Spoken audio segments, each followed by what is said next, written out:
নেই পানি নিষ্কাশন ব্যবস্থা। বাজারে প্রবেশের সবকটি রাস্তাও বেহাল প্রায় এক দশক ধরে। এভাবেই চলছে ঝিনাইদহ পৌর শহরের একমাত্র হাট। এতে চরম দুর্ভোগে লক্ষাধিক পৌরবাসী ও হাট ব্যবসায়ী।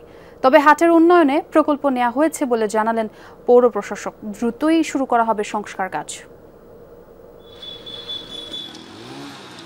ঝিনাইদহ শহরের লক্ষাধিক পৌর বাসিন্দাদের জন্য একমাত্র হাট এটি, পরিচিত নতুন হাটখোলা নামে। মূল শহরের কেন্দ্রবিন্দু শেরে বাংলা সড়কে অবস্থিত হওয়ায় ভোর থেকে রাত পর্যন্ত কেনাকাটায় থাকে মুখর।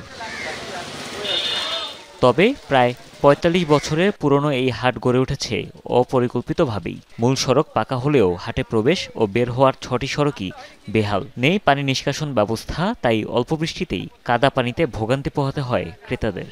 জুতো খুলে আসতে হয়, জুতো খুলে এই পর্যন্ত পানি, এই পর্যন্ত কাদা উঠে পড়ে, যার জন্য আমাদের ব্যাপক ভোগান্তি অসুবিধা হচ্ছে। আমরা এই পথে কাদা বেঁধে আছে, ভাঙাচোরা, রিক্সাও আসতে চাচ্ছে না। এই হাটে মাছ, মাংস, সবজি, নিত্যপণ্যের স্থায়ী দোকানই রয়েছে ৬০০-র মতো। ব্যবসায়ীদের অভিযোগ, এক দশকের বেশি সময় ধরেই এমন ভোগান্তি পোহালেও সংস্কারে নেই উদ্যোগ।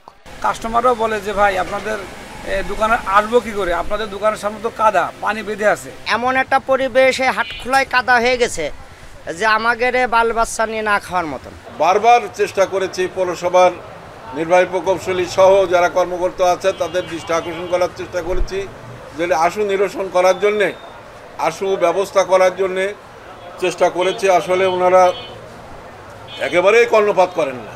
যদিও আশ্বাস দিয়েছেন পৌর প্রশাসক, জানিয়েছেন দ্রুতই শুরু হবে সড়ক মেরামত কাজ।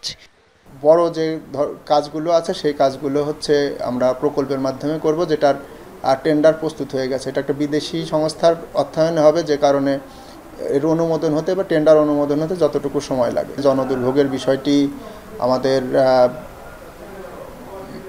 নজরে আছে এবং আমরা এটার জন্য ইতিমধ্যে কাজ শুরু করেছি।